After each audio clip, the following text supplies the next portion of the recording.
Good evening and welcome back to CNN Money Switzerland. I'm Olivia Chang. Let's bring you all the top stories of today.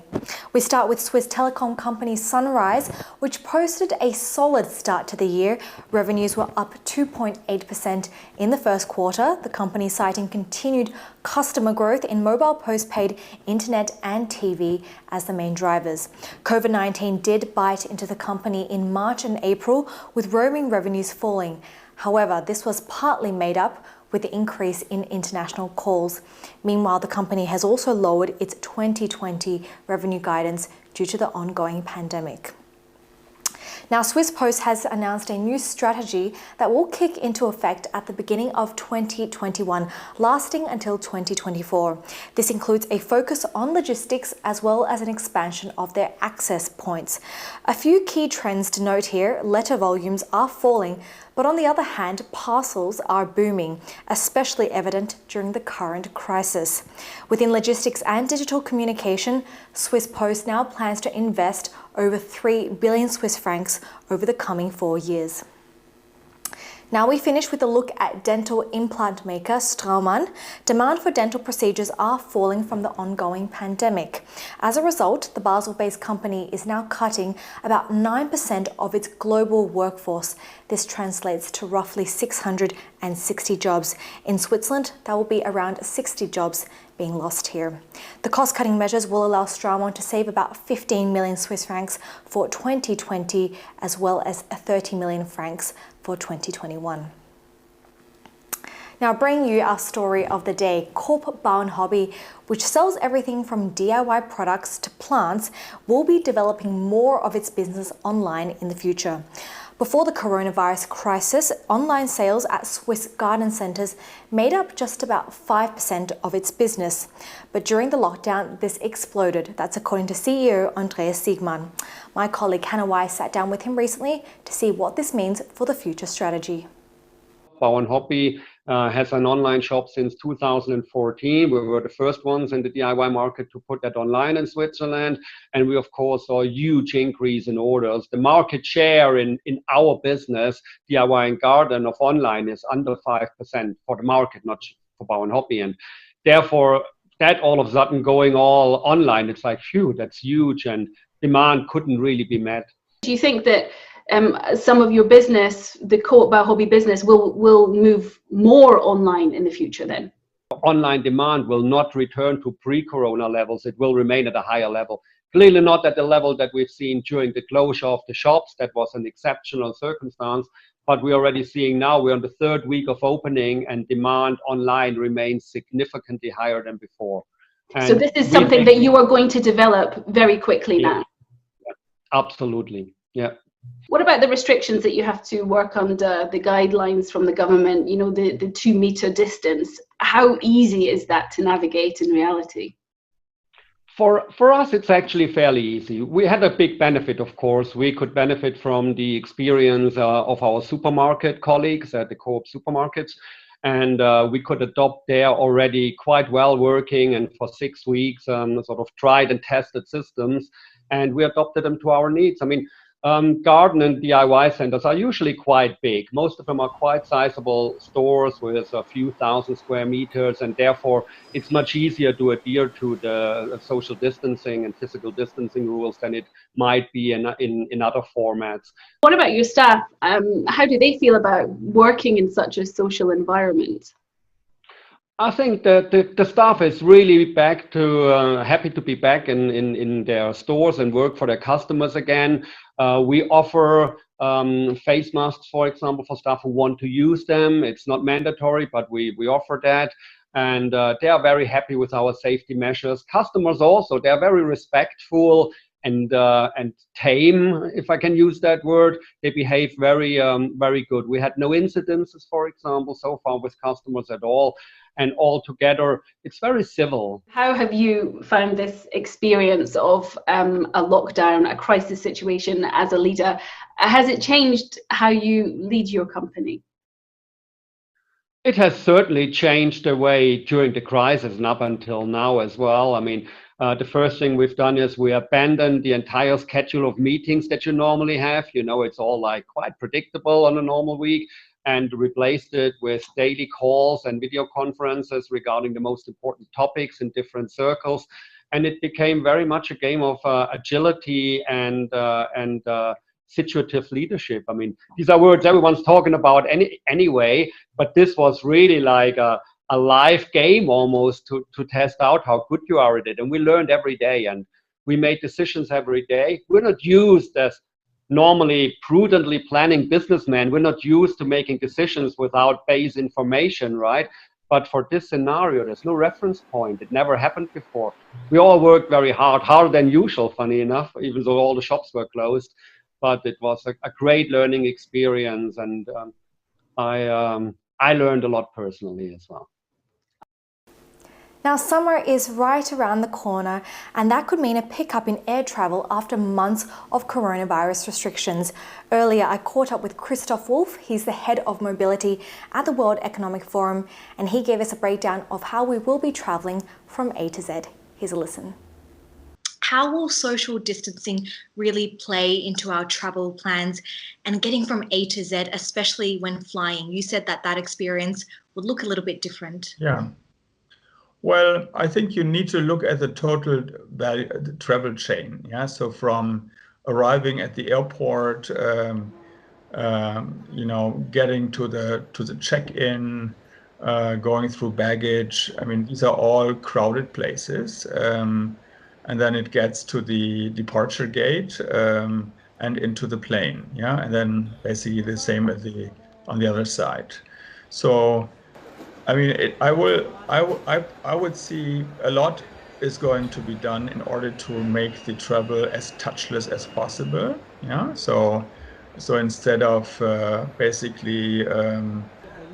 so digital basically opportunities will increase. Yeah. So and I could see that airlines and airports and countries will ask for credentials, health credentials to come into play. Yeah, so that before they take somebody on board, you have to basically show that you're not infected, etc. Yeah, and then I would assume the occupancy levels. Yeah, so I mean, obviously the queuing distance will be maybe different.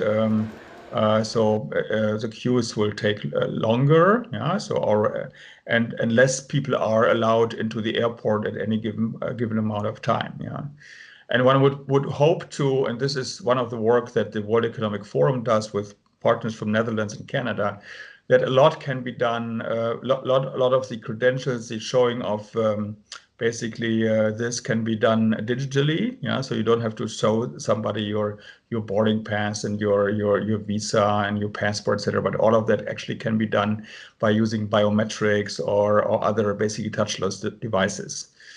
And then when it comes to basically getting to the plane, I mean, people will wear masks. Yeah, so I think that's for sure.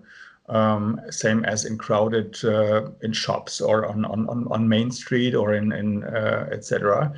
And I think there's a big conversation. I read a Ryanair article earlier today about the value of letting the middle seats free. Yeah, so as a matter of fact, the way aircraft is designed, the ventilation of aircraft systems, it's all basically vertical, so it's not cabin circulation basically. So you're almost by design your distance from your neighbor, and if you have a mask on, so one can argue if leaving the middle seat free really makes a difference. Yeah, but for the time being, it may be a measure to increase confidence, so that people, think, well, I'm here, I'm not so close to my neighbor here, and that may give me more trust and more basically a better chance not to get infected at all. Coronavirus has upended common rules and open borders across the European Union. CNN's Nick Robertson reports on how it's affecting one town that is partly in the Netherlands and partly in Belgium.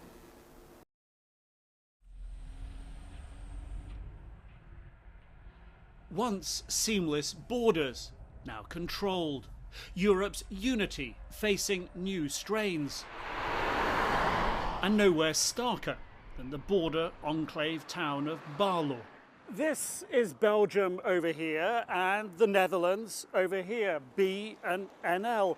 And the border crisscrosses this town right through the middle of the road, creating a dizzying array of divisions that coronavirus lockdown is driving to previously unseen proportions. Belgium's lockdown tougher than the Dutch. And here the border runs right into this store. I'm going in. Artist Sylvia Rijbroek loves her special border status, but not the uneven lockdowns. Her shop, despite the obvious division, is technically Belgian. Now it's a big problem because the law said you can open only for the Belgian people. So you can only sell to Belgian people? Yes. Because you're in Belgium. It's a really strange rule to ask people where you're from. So I have to boycott my customers. Who's paying my bills? In the weekly market, on the Dutch side, the cheese seller is hurting too. Normally you had a lot of people from Belgium coming here to this market to buy your cheese. Yeah, at least 20 till 30%. And now we don't see Belgium. Why not? Borderline is closed, so... We're the most peculiar municipality in Belgium and Netherlands. Caught in the middle, the town's twin mayors. People are shocked now, yeah? Personal, but also the countries, Europe, I think they are shocked together. Both in lockstep about who is suffering most. In Belgium it was stronger, the shops were closed, the playground for the children, they were closed. We closed the border over there. And both in agreement it's not right. We try to make them listen to us. Wij pleiten ook bij She hogere explains overheden they've vooral pleaded with their own national governments and the EU to fix the imbalance now and make sure it can't happen again. For some here, the fix can't come soon enough. 90% of the house is Dutch. 10% only the toilet. It's Belgium. Yeah, it's Belgium. So on coronavirus lockdown, are you doing Dutch or are you doing Belgian? Official Belgium. Because his front door is in Belgium. You see now the difference from the countries about the corona. Belgium, Dutch, Germany, England. All different. All different. So is it a union anymore? I believe not in a union. Experience has taught the townspeople a lot.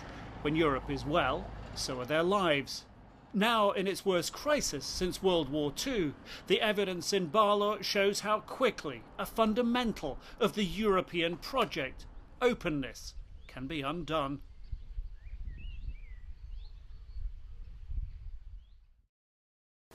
As we reported yesterday, the EU's new rules aim to phase in a return to tourism, making sure it's not a lost summer for vacationers or the travel industry. On Wednesday, Angela Merkel said the aim is to reopen Schengen borders in mid-June. European Commissioner for Transport Adina Iona Valean says the EU authorities are trying to provide safety guidelines for travel. Take a listen. We all should be very cautious when we are planning ahead, because while we don't have a vaccine or a treatment, the uncertainty, the risk will be there. So this is about people willing to take a risk and how high the risk. For us, the authorities, of course, we are trying to provide some guidance in what kind of measures for safe return of transport modes should be put in place. We would aim them to be proportionate and non-discriminatory. We would aim them to be applied equivalent or in the same way all over the Europe. But when everything will start to move again, it's hard to say, because it depends very much from the epidemiological situation in each country and in each region. Now that's you all up to date for today. In the meantime, you can stay on top of our coverage simply by heading over to cnnmoney.ch. In the meantime, take care, stay safe, and we will see you very shortly. Good evening.